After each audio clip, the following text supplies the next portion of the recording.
Hey, what's up? I'm live on Facebook and Instagram, and I'm going to be doing this for the next 45 days, at least, hopefully. And this is kind of stepping out of my comfort zone because I am on my personal Facebook page, which I'm usually on my business page or in my business groups. And so this is different for me. But most of my friends really are moms, women, entrepreneurs, and in the relationship business, meaning if you're a mom, obviously you're impacting lives inside your home. And then for my entrepreneurs, like how powerful it is to be able to impact lives, not just in your home, but outside of your home. And so I want to get real and open with you and share some fun experiences over the next 45 days that I know will help you in your lives and really encourage you to step out of your comfort zone and impact lives, being vulnerable and open and sharing the challenges that you have, because we all have them. And so for those who are joining live, I see some of my friends, Elizabeth, Lara, thanks for hopping on. And this really is for those who are in the relationship business. So like I said, moms for sure. But then also if you have a business, if you're an entrepreneur, that it's more of I call it relationship-preneur. So not transactional, like I'm not just selling a product and that's it, but I'm building relationships with the people who I'm serving, or if I am selling products, that I'm serving them and helping them to solve those problems and challenges that they face. So like my coaches, my health coaches, I love health coaches because it's been such a vital part of my life and challenge for my life, and seeing how important our health is for just really knocking it through the park in our lives. For my network marketers who are building, their businesses, and it's about relationships, about helping people, finding, solutions to problems that people face. Those teachers out there, I have lots of friends who have like preschools or other type of online training where they're teaching, mentoring people. So this is mostly who it's for. So if you're one of those, stay on. If not, you're welcome to stay. If you're a man, you're welcome to stay too. But that's what I want to share with you over the next 45 days are frameworks that I've discovered through study, through experience, through studying other people, going to school, and then actual trial and error to help speed up some of the things that you're trying to do in your lives. Today, I want to talk about challenges and share a few stories. Hopefully my mom doesn't get mad because I'm going to be sharing a story that I don't know if she's even heard, but how impactful it was for me in my youth that played into my adult years. And I think you're all going to find those as well in your own lives, but really to help you increase your impact and your income, to do those things that you were meant to do here while you're here on this earth. So is it okay if I tell you a story about my youth? So I grew up in a small town, and we were relatively poor, maybe not poor for world standards, but poor for US standards. We were on free school lunch. And my dad, he was a Vietnam veteran. He struggled with post-traumatic stress disorder. He had a hard time holding down a job. He had different addictions that he dealt with, which is common and normal now, but I didn't know that was common and normal in my youth. And often something that we wanted to hide, right? Like not being very open about that there's some kind of, just like mental illness, that there's just this kind of faux pas, like you don't talk about it, there's something wrong with you, but understanding it's normal, but not knowing that when I was youth. So he struggled with addictions and was abusive at times, but also love him. So anyway, I want to share this story about when I can't remember exactly if I was like 10, 12, 14, kind of in that age range. But my mom worked at a coffee shop. She was a waitress at a coffee shop. And my dad, he worked in the oil field at this time. And it was during the night shift, so he would be home during the day sleeping. And so he lived in this trailer, and in the back of the trailer was his room, and he had blackout curtains and put stuff over the window so that it was dark, and it was in the back so that it could be quiet. And we knew that we didn't wake up Dad while he was sleeping, because then the rage would start, right? So we were usually pretty good about being quiet and leaving him to be able to get to sleep. But this one day I remember fixing something in the kitchen. I was mixing something in a bowl, and my brother came up and he stuck his fingers in the bowl and he flicked the flour in my face. And I couldn't just let that happen, of course, right? So what did I do? I started flicking more on him, and it became this all-out flower fight in our kitchen. I have 3 brothers, and it got pretty loud. And I didn't hear this, but my brothers did. But all of a sudden, they darted out the front door of our trailer. And I turned around, and there is my dad standing there in a rage. He was obviously upset about the flower fight, but probably more upset that we had woke him up. And at that time, he didn't beat me. He didn't pull out the belt like sometimes would happen. But he told me to clean it up. So I started cleaning it up, but as soon as he turned to walk back down the hall, I darted out the front door. And I remember opening the door, running down the stairs, and looking and seeing my brothers hiding there. And I didn't want to give them away. I still love them, even though they left me there. And I was running across the front lawn, and then I heard the front porch door open and slam shut, and I knew that my dad was running after me. And now he's, a former Marine vet coming after me, and I feel this yank on my hair, and I get taken down to the ground, and I turn around, and he's standing there in his underwear and starts dragging me back to the house. And I remember at that moment being really mad. I wasn't scared, I was mad. I was mad at my dad, and I was obviously mad at my brothers, but I was mostly mad at my mom. Is that strange? That in that moment, I remember being really mad at her, and I felt like it was her fault that we were in this situation. That we were living in this place where there was this underlying fear and tension and unknown, and just challenges that came through our life, and I was blaming it on my mom. How many have done that? And so, as I'm growing up and just doing my thing and whatnot, I remember coming to a place in my life as a parent where I had 3 children and then 4 children, and I was in a place where I was feeling stuck with my health and not really knowing what can I do, and it's impacting my business. I had an online business at the time, and I also had these amazing kids that I was trying to raise and be a great mom to, but I was feeling stuck because I didn't feel well. So I was feeling really guilty that I wasn't showing up like I could, and just feeling just feeling stuck. I mean, how many of you have felt stuck before and not knowing how can I get out of this? This is not the life that I wanted to live. And then at that moment, I remember thinking about this experience that I had earlier with the flower fight and thinking how I can now better relate to my mom and the challenges that she was facing. And at that moment, she became a superhero to me, because here she was doing what she needed to do to make ends meet, to help provide for our family the things that we needed, but also to hold us together. That not me or my brothers have really gone astray, have done crazy things. In fact, we're all very successful and contributing, have great families, and a huge success for my mom. What an impact that she was able to make. And it just made that more relatable to me, and see her as the superhero that she really was versus blaming her. And it made me think about the challenges that we face and how these challenges really can become, we often say our mess becomes our message. These challenges become opportunities. And I think of the struggles that I went throughout my life, not just in my youth, but just, we have challenges during our life, that those are the things that help us to develop our strengths. Those are the things that help us to grow into those superpowers that we have within us and to bring those out. And so I want to share with you 3 things, it's kind of my framework of thinking about challenges and how to overcome them so that they become these opportunities. And so the first thing that I've recognized is that we are either in a challenge right now that we're facing, something that is hard that we're dealing with, and we may or may not know the answer of how we can get out.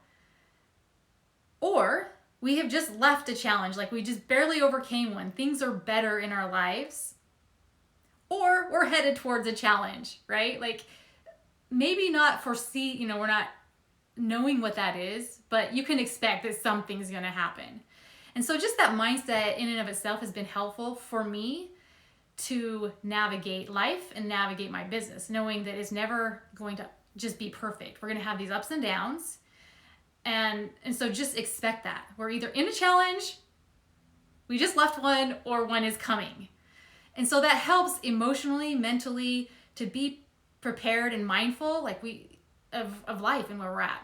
The second part of this framework is to understand that we were created to solve problems. That of all the beings on earth, we as human beings are creators. And that we have the capacity and capability to think and to solve problems. And so if we are in a challenge, we are in something that is difficult, understanding we have the power within us to create change. And one thing that I love to think about is how we can do that. Like, how can we actually do that? And it's been helpful for me to be able to look at it as like an uninterested observer. Like, here's this thing going on, and if it weren't me, like I'm not in the middle of it, but I'm just looking at it, maybe a friend's going through this challenge. What are some of the options? What are some of the possible solutions? What resources do I have within myself? What am I capable of? What resources do I have available outside of me? What friends do I know who has gone through something similar, or could I find that has gone through this or has more insight, but that we can actually lay out the resources that we have available to solve this problem that is never hopeless. In fact, the only time it's hopeless is that if you have a problem that can't be solved or hasn't been solved by someone on earth. That really is a problem, like when it's in God's hands, right? So most of us don't have those type of problems. We have problems that there has been somebody who has gone through it, who has discovered a solution, and so that means that there is probably a solution for us. So being able to take a step back and look at the challenges that we're facing and know that we have resources available to us. And there is always a soft spot in a challenge. There's always, like, if we start poking around and thinking of different ways to solve this, there is always a soft spot in challenges that we can poke in to be able to dissipate that, to move through it. And it doesn't necessarily mean that you're going to have an immediate resolution, but you're going to find the hope that you need to start taking the action to get the result that you're looking for. And so that's the second part of this framework, is to understand and acknowledge that we have the capacity to solve problems. And oftentimes it's also in the questions that we ask. If you find yourself asking the question, why? Like, why does this happen to me? Or why is this always happening to me? Or why do bad things happen to me? Those why questions, you will get answers that won't help you to solve the problem usually. But if you change your question and start asking yourself questions like, how can I solve this? Or who has gone through this before? What resources do I have available to help me through this, to find a solution, to at least know what the next step is? That if you start asking different questions, you will get different answers, and those answers can lead you to solutions. And so be mindful of the questions that you start asking yourself, because our brains are made to solve problems. So if you ask it a question, it wants to solve the problem, it wants to come up with an answer. And so start asking yourself good questions so that you can discover the solution. And one of the things, like, I'm in the middle of a challenge right now. Like, you can see my arm, it's not actually my wrist, I've had tennis elbow for about 2 years. I don't play tennis, but nonetheless, I have this tendon issue that has been really painful, and it came on gradually. And so I was doing things naturally, putting essential oils on, heat packs, not using it, just more natural things, eating better, feeding my body with nutrients, and it was helping, but not enough to get rid of it. And so I'm like, I want a solution. And I went online and I found, some guy that said, like, here's some different things that I tried. And one of them was a steroid shot. I'm like, I don't use a lot of medicine, but I'm like, I'm to the place where I'm open to, let's just go ahead and try that. Maybe it can reduce the inflammation to enable it to heal, and that the pain can go away. And so I tried that. Oh my gosh, talk about painful. I think I wanted to kill that doctor. That was one of the most painful things that I had next to having a baby. And so he's digging around and he's, shooting that cortisone in there, and it helped for a little bit, but it actually made it worse, right? It's like, oh, okay, now what? What should I do? And so then I, on my own, started like researching, okay, maybe some physical therapy. So I went to a physical therapist. They did different things, chiropractor, have a different kind of adjustments, and they all kind of helped a little bit, but it never actually got rid of it. So then I went to a surgeon, and asked the surgeon, what are my options here? I had gotten my own MRI because nobody wanted to do, confirm what was going on in here, and there were tears in the tendon. And so the surgeon said, well, you have two options, really, at least with him, was one to have surgery, or the other one was to have plasma, like take your own plasma out and then get the platelets and inject it in there. Like, well, which one has the higher percentage of success, right? That's the one I want to go to with, because I am tired of dealing with this. And they said surgery, his success rate was usually around 95-96%. And with the plasma platelets, it was around 60%. It's like, okay, sign me up for surgery. I'm willing to do that. And so I had surgery in September. And basically what he did is he went in there and he scraped away the grayish, deadish tendons. And then he drilled on my bone, which I didn't know. And he was drilling holes in my bone to make it bleed, to help bring the nutrients that needed to be there to help heal the tendons and to reattach to the bone. And so I, had surgery, couldn't move it for the longest time, super uncomfortable, sleeping, doing things, feeling like an invalid, like I can't do stuff. I couldn't even do my hair, right? And then get to the point where, okay, let's do physical therapy. We'll be moving through that. And the sad thing is, I was still feeling the pain, right? So I'm going through this, and it wasn't as bad. So I'm like, okay, even if there's just a little bit of pain, I can deal with this. It's a little bit better. And that the doctor, when I met with him, he said generally it will continue to improve. It wasn't improving. In fact, after he's like, okay, at this point, it really should be healed. Like, it's been long enough that it should be healed. You can just resume normal activity, not lifting anything too crazy or whatever, just gently work into it. Holy mama, my arm was in so much more pain than before. I'm like, this was worse than it was before. If I could rewind, I would go back to where it was and just deal with it. There's nothing that I was able to put on it or to take that was helping with the pain. Like, every movement of my arm, just painful. So I went in yesterday and said, okay, here we are. Like, what are my options? And again, here's my options. I can give you a cortisone shot. I can do the PR, what is it called? The platelet thing, right? I can do that. Or we can do surgery and see what's going on in there. Those all sound like terrible options, right? So yesterday, after that visit, I was feeling quite hopeless. Like, what other options are out there for fixing my arm? And where the pain really came, not the pain physically, but the pain emotionally, where I've been really struggling with this, is that my kids are at an age where they're very active and we're all into sports, and being able to spend time with them and do things with them, I can't do. We were at a volleyball tournament for my daughter over the weekend, and my little girls were out in the hall and they wanted me to just pass the ball with them, pass the volleyball, play some basketball, throw the ball. And I feel like I cannot participate. Sorry, my arm hurts. Sorry, my arm hurts. I can't do that. Don't touch my arm. Don't sit by me. Don't touch my arm. It's constant. And it's not how I want to be showing up as a mom right now. I want to be active with them.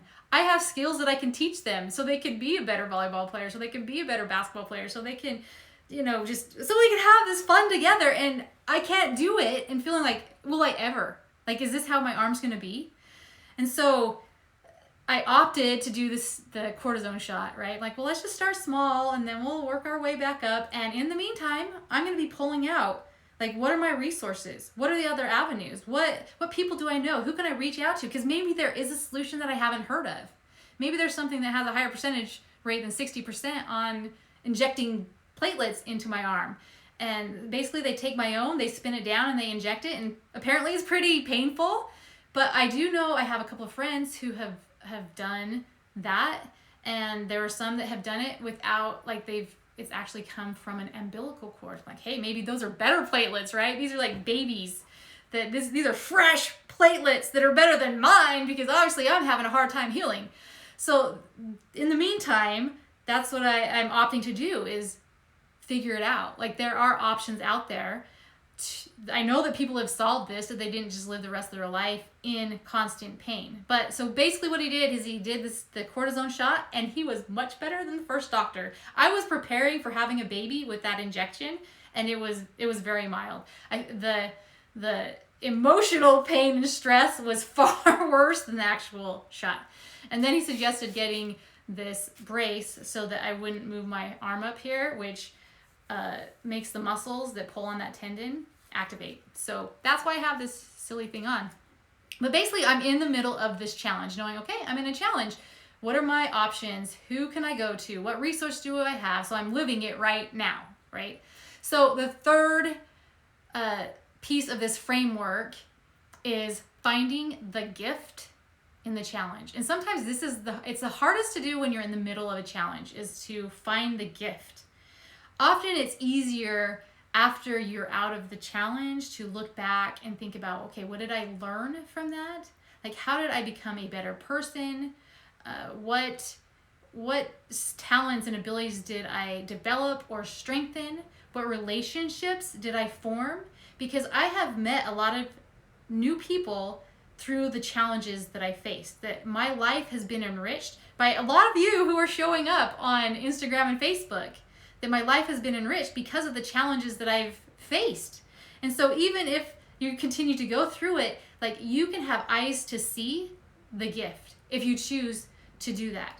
So those are the things that I recommend, is really looking for what was the opportunity, what happened or could happen because of this. So with my health challenge back when I was in my 30s, that it was hard. It was hard being a mom who wasn't showing up. It was hard being an entrepreneur who was struggling every day just to show up because of my health. But it was because of that I met someone who introduced me to a new opportunity to help solve my health challenge. But that launched me into a whole nother facet of life. That launched me into a whole nother business, which has enriched my life with hundreds, even thousands of people in my life that I would have never met had it not been for that challenge. And so it is easier to look back, after you're out of it, and see, like, wow, look at all the blessings. Look at the tender mercies. Look what occurred. Look at the transformation within myself, the impact that it has made, and that can trickle down to other people. But that really is the gem of a challenge, is finding the gift, finding the opportunity. So the framework, again, if you joined a little bit later, the first one is to always know you are either in a challenge, you just left a challenge, or you're going to be going into a challenge. So just having that mindset that this is life. Life is full of challenges, full of the ups and downs. We can't experience the joy without experiencing the misery. If we don't know the difference, then we really just can't enjoy the joyful moments without having the miserable moments. The second is that we are creators and problem solvers, that we can find solutions, that there rarely is a problem that hasn't been solved, that we have the capacity, if we will look at the resources, if we will manifest them into our life, if we don't feel that they're there, that if we have that faith and the hope, things will come. Like, it's been amazing when I have been open to receiving things that I didn't know were out there, that they appeared. That people will appear in my life, that ideas will come, solutions will come, just because I was open to it. So that's the second part of the framework. And then the third is look for the gift, right? And these are the things that have helped me over my life to successfully navigate the challenges that come in my life and in my business. And these are things that you can take and use all the time. Teach them to your children. Teach them to your teams. Teach them to the people that you coach, that you mentor, because these are invaluable for living a life that you love. So thank you everyone who has hopped on. I love seeing all your names there. I'm going to stay on for a couple of seconds. I would love any questions or comments, or, where are you showing up from? Where are you joining me from? Go ahead and post that. Don't be afraid to comment in there. I'm in Utah, and we're seeing hints of sunshine and spring, and it's making me super happy and excited. February in Utah for me is like usually the most dreadful. I'm trying to change that mindset.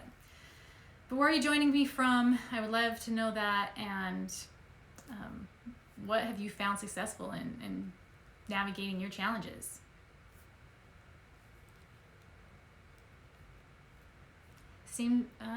Ottawa, Canada. That's awesome. Hey, Elizabeth, Buffer, Salem. Yeah, I hope you're loving it down there. Beautiful area. And I used to live in Canada for a year and a half. I served a mission. Part of that was in Ontario. It was so beautiful, just absolutely beautiful. Did not love the winter there. It happened to be record snowfall, and I had asked to go anywhere that was not cold, which was my mistake. So they sent me to Canada. Awesome.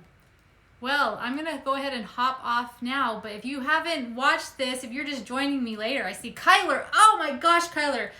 I miss you. That just reminds me of high school. I've been having high school flashbacks. I don't know if you saw my post there from high school preference dance, and I even have one with you, Kyler, in one of the homecoming dances. Like, you looked awesome. Us girls, we were total nerds with our bangs. I see snowy, yeah, totally snowy but mild. Yeah, where you live for sure in Ottawa is totally different. I was in Winnipeg, Canada for the most part, for most of it. Windy, flat, cold, tons of snow, tons of ice, having to plug in your cars, having to wear layers and layers of things. There were times when, with the wind chill, it was so cold that if you went outside, it would freeze your eyeballs. So we were like stuck in our apartment. Good times. Again, challenges that made me tough. Made me strong. All right, well, thank you everybody for joining. This has been fun. I'm gonna be hopping on tomorrow with some additional stories and insights, and I hope you'll join me. Hey, Alex, you're in New Orleans. I love that place. Haven't been there, but I had my in-laws lived there for a year and a half, and my husband was able to visit. Such a beautiful place. Sometime gonna come out there and visit you. Hey, Chris. Miss California. All my friends in California used to live there for 6 years. Such good people.